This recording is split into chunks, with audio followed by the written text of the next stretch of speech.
Saya memperhatikan berita-berita yang ada di medsos maupun yang di TV. Pertama-tama mungkin ya, saya itu mengajak kita untuk melihat ah, musisi yang aliran punch itu apa? Aliran punch itu, sepengetahuan saya itu adalah aliran yang frustasi terhadap keluarga, frustasi terhadap pemerintah, dan tidak puas dengan ada untuk mengutarakan ekspresi. Sehingga penampilan punk di seluruh dunia itu hampir sama. Dengan ekstrim, kemudian dalam hal untuk menarik perhatian, suaranya, musiknya juga keras dan tidak teratur. Mohon maaf, saya bukan orang musik, tetapi saya pertama kali kita harus mengetahui apa aliran punk tersebut. Nah, yang saya lihat, apa yang dilakukan kritik terhadap Polri, itu memang kita sering jumpai, tidak bisa kita mungkirin. Banyak sekali, bukan banyak ya, ada juga oknum-oknum di segala bidang itu melakukan suatu tindak-tindakan yang tidak terpuji, sebagaimana yang disampaikan di dalam lagu tersebut. Namun, kebebasan berpendapat tidak mengartikan bahwa kita itu boleh sembarangan. Kita itu dikekang atau dibatasi oleh undang-undang. Kita melihat pasal 28 ayat 2, Yunto pasal 45 ayat 2, Undang-Undang Nomor 1 tahun 2024 tentang ITE. Itu sudah sangat jelas. Kebebasan untuk berpendapat tidak bisa menyerang sara, suku, etis, kelompok, atau golongan tertentu yang mengajak timbulan rasa kebencian atau ketidaksenangan terhadap kelompok-kelompok tertentu. Kalau saya melihat dalam segi kacamata hukum, jelas lagu tersebut itu sudah cukup unsur untuk dijerat. Saya sangat appreciate dengan pada para petugas 6 orang itu katanya mendatangin. Kalau saya malah mengharapkan itu diproses secara hukum, karena hukum itu harus ditegakkan. Tidak bisa dalam hal ini, ini kita kan demokrasi boleh sembarangan, nggak bisa. Kita taruh layang-layangan, kita ikut angin. Tapi kan kita tetap ada benang yang kita pegang. Sama aja dengan kita melakukan kritik. Kita ada batasnya tertentu, kita tidak bisa seperti orang purba ya, bicarakan itu terlalu kasar. Kita harus membatasi. Karena apa? Pengaruh medsos itu sangat besar sekali. Sehingga ini secara tidak langsung saya mendengar daripada orang menengah ke bawah itu sudah mulai ngomong, itulah polisi kan nggak benar. Jadi mereka itu yang sebenarnya tidak tahu menahu atau hanya mendengar selentingan, kemudian sudah memberikan satu punishment bahwa polisi itu nggak benar. Nah itu yang keliru.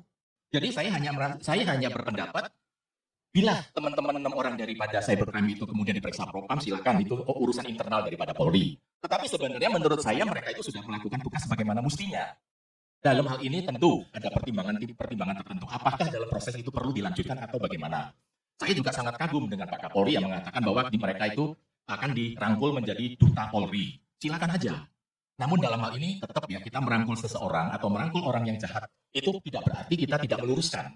Jadi kita harus meluruskan, janganlah sampai kita melakukan suatu kritik yang istilahnya babi buta, menyerang pribadi atau mengajak orang. Saya bilang si orang ini suku ini nggak benar, ayo kita sikat suku ini. Akhirnya jadi salah.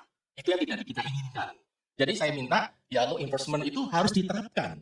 Jadi tidak bisa sesuka-suka hati. Kalau semua sesuka hati, besok pagi ada yang menyerang instansi A, instansi B. Semua instansi itu pasti ada kelemahan. Tidak ada, manusia itu tidak sempurna. Tapi lah, tolonglah berikan suatu kritik yang positif. Misalkan kritik dalam hal ini, minta aja waktu ketemu sama Kapolri, Kapolda, atau Kapolres, atau Kapolsek. Bahwa saya tidak puas, Pak. Tadi pagi istri saya lewat sini, saya ditegangin, saya dimintain duit, apa segalanya. Silakan.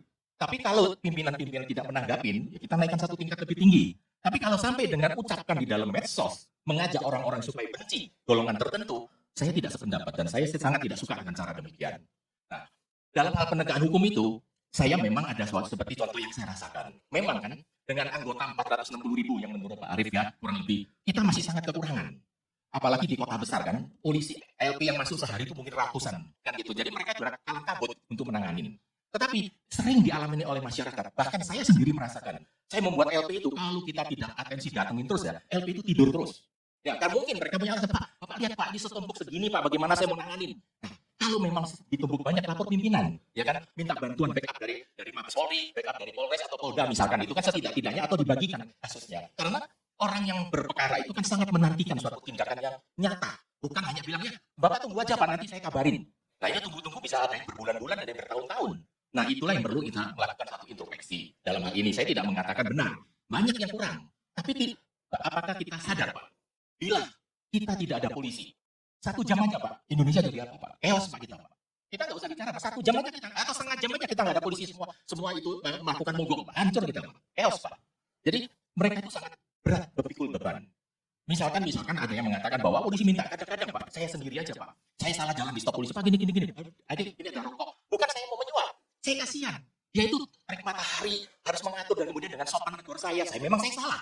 Tapi tidak berarti dia minta uang. Banyak orang menafsirkan bahwa saya dipaksa. Tidak. Tapi saya dengan ikhlas, kasihan mungkin belum makan siang ya. Saya sering Pak datang ke suatu tempat siapapun, office boy-nya. Kalian belum makan siang? Belum Pak. Ya udah deh, belum makan siang. Padahal nggak ada urusan sama saya. Karena apa? Kita merasa kasihan sama mereka. Nah, hal-hal demikian itu ada orang-orang tertentu menafsirkan itu adalah diminta atau dipaksa. Kita datang ke kelurahan bikin KTP, sekarang sudah iktp ya. Itu kan kita dengan ikhlas, Pak udah jadi Pak KTP Bapak, kita ikhlas Pak, ini Pak untuk rokok. Kita dikatakan menyuap. Ya kan mereka nggak boleh negeri. Padahal orang Asia itu kan kita punya etika, rasa terima kasih itu ada. Nah, hal demikian oleh kelompok tertentu kadang-kadang itu digoreng menjadi tanpa duit nggak bisa ngurus di kelurahan. Nggak bener itu.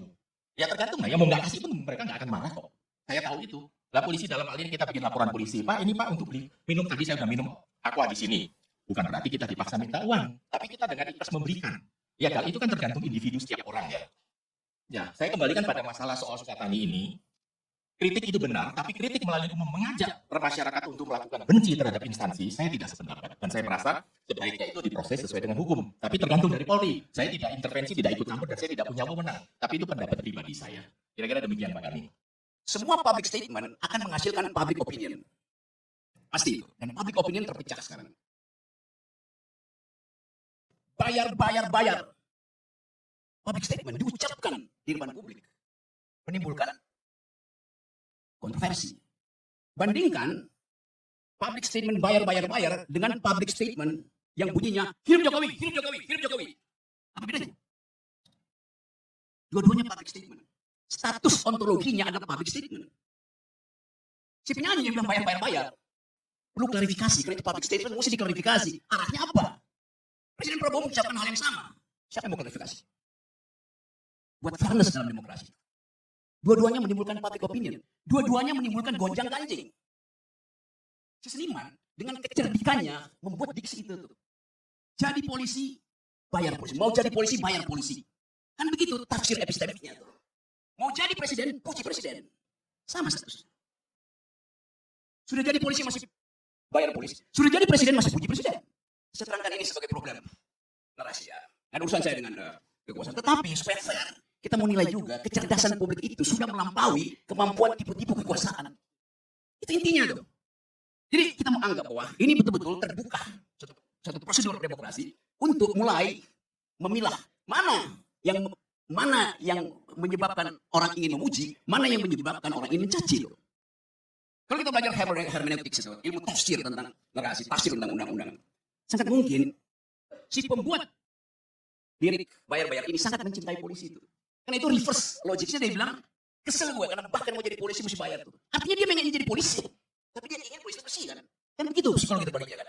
Hal yang sama bisa kita terapkan pada cara menganalisa narasi Presiden Prabowo. Hidup Jokowi. Jangan-jangan itu bukan pujian, tapi semacam satire. Yes. Kan begitu cara kita melihat kondisi ini. Jadi sekali lagi kalau kita terangkan secara lebih lebar dan lebih tebal, ada situasi di mana kita kekurangan liberal mind, kekurangan democratic value, itu dasarnya tuh. Sehingga orang menyelundupkan itu melalui satire itu. Lagu itu adalah satire. Pujian Pak Prabowo juga ada satire. Karena kalau dibuka datanya, memang faktanya sekian puluh persen bahkan second di nomor 2 itu kebencian pada polisi itu ada di statistik itu. Demikian juga kita perhatikan kebencian pada Jokowi ada di statistik nomor 1 bahkan di kalangan mahasiswa. Kan punya ada di Jokowi itu. Jadi itu yang kita maksud. Kita buka ini supaya ada pembicaraan, ada akademik diskurs dalam masyarakat. Apa akibatnya? Kalau demokrasi tidak jalan, hukum yang bekerja. Penanda bahwa demokrasi tidak jalan, segala sesuatu adalah hukum. Kalau demokrasi jalan, tidak perlu ada hukum. Kan saya bisa bercakap-cakap kok. Apa yang saya mesti ambil kitab KUHP pidana? Anda mengotori halaman saya karena rambutan Anda dahannya jatuh ke saya. Kenapa saya nggak bilang, oke, tolong daun saya dibersihin karena itu ke halaman Anda. Tetapi rambutan saya juga bisa Anda panjat. Selesai. Itu yang namanya democratic value. Itu yang kurang kita. Selama 10 tahun, kita dibuat nggak boleh berpikir bahkan itu. Oleh undang-undang ITE, gugup dan gagap kita untuk berpikir. Kalau di ruangan ini ada tulisan apa itu situ? No smoking. Di istana selama Jokowi memerintah ada tulisan no thinking. Nggak boleh berpikir. Yes, itu dasarnya. Jadi kita mau kembalikan ini supaya narasi ini. Polisi itu korban dari ketiadaan demokrasi itu. Indonesia adalah korban dari tidak terbukaan informasi itu dasarnya kan. Jadi sekali lagi ini betul tadi Bapak ini ide yang bagus karena dihubung-hubungkan dengan fondasi demokrasi adalah publicity itu. Kepublikan. ILC adalah lambang pertama kepublikan. Yang digergaji. Bukan digergaji, ya digergaji. Kalau beringin ditebang. Beringin ditebang oleh Jokowi. Iya, jadi digergaji oleh Jokowi. Itu yang jadi pengetahuan kita. Jadi saya ingin, betul, saya dukung, hidupkan kembali forum-forum ini supaya terbuka. Sehingga polisi itu juga merasa, oh ya demokrasi, ngapain saya mesti paksa masker dibuka, ngapain saya mesti. Dia bisa terangin pada atasannya kan, itu adalah pendidikan demokrasi. Itu ekspresi kesenian. Bahkan kalau kita ajarin sedikit, bapak polisi itu yang dibawa, pakai bahasa Latin. Ars longa, vita brevi itu. Seni itu panjang, hidup itu pendek. Sehingga si penyidik bilang, oh kalian berkesenian, dan itu lebih panjang dari hidup sebenarnya. Indah kalau kita bicara begitu. Jadi itu yang mungkin tadi dia bilang, ya itu yang disebut sebagai, mana yang lebih yang benar tuh? Polisi, Vox Populi, Vox Dei, atau Vox Polisi, Vox Dei. Suara rakyat atau suara Tuhan atau suara polisi atau suara Tuhan, mestinya sama. Karena polisi adalah rakyat yang dipersenjatai, harusnya sama itu. Dan kita ingin supaya lebih baik nggak ada pemerintah daripada nggak ada polisi kan. Di Inggris begitu intinya kan, lebih baik tidak ada perdana menteri daripada tidak ada Scotland Yard. Karena bangga betul pada polisi. Jadi sekali lagi saya kira ini bagian dari upaya kita untuk membiasakan perbedaan pendapat. Kalau kita lihat misalnya di dalam perspektif dunia, anak-anak punk ini sama dengan anak-anak rockers atau musik jazz blues itu kan semua isinya protes kan. Coba lihat misalnya lirik dari siapa yang 2016 dapat Nobel literatur, Bob Dylan. Lagunya tuh Man Gave Name to All the Animals. Itu liriknya itu betul-betul menghina kekuasaan. Karena kekuasaan itu disamakan dengan si babi, si anjing, si ular. Tapi dengan literasi yang sangat cerdas, dan itu yang menyebabkan Bob Dylan itu dapat Nobel di bidang literatur. Anda baca misalnya lagu yang dia kritik Eisenhower, lagunya judulnya Masters of War. Dia menghajar Eisenhower karena Eisenhower lah yang menyebabkan Amerika masuk lagi dalam perang Vietnam setelah perang dunia kedua. Dan senjata-senjata itu dikirim hanya untuk memusnahkan manusia yang berada di hutan-hutan Vietnam. Itu yang diucapkan dengan cara yang cerdas oleh Bob Dylan, Masters of War. Dan kita tahu bagaimana publik rakyat Amerika itu membenci perang walaupun itu perintah negara. Karena dibumbui atau disemangati oleh lirik-lirik dari Bob Dylan. Jadi semuanya itu biasa dalam sastra itu, ya kritik yang paling tajam adalah dengan sublimasi itu, mensublimkan persoalan itu tapi dengan kedalaman. Nah, kita belum biasa membaca itu. Apalagi kita juga cepat, wah ini ujaran bukan, itu endapan sublimasi dari keadaan kan itu dasarnya. Apalagi penyanyi blues itu yang bahkan memaki-maki Tuhan dengan liris itu. Siapa? Janis Joplin, sebut aja siapa? Nina Simone itu pernah bikin lagu di dunia The Sinner Man, pendosa yang benci pada Tuhan karena Tuhan tidak menolong dia, maka dia pergi pertolongan pada iblis, dianggap iblis lebih berguna dari Tuhan. Jadi itu semua ada produk kebudayaan dan semacam itulah yang kita inginkan, yang kehilangan harapan karena kita hanya dibiasakan membaca isi amplop bukan isi pikiran.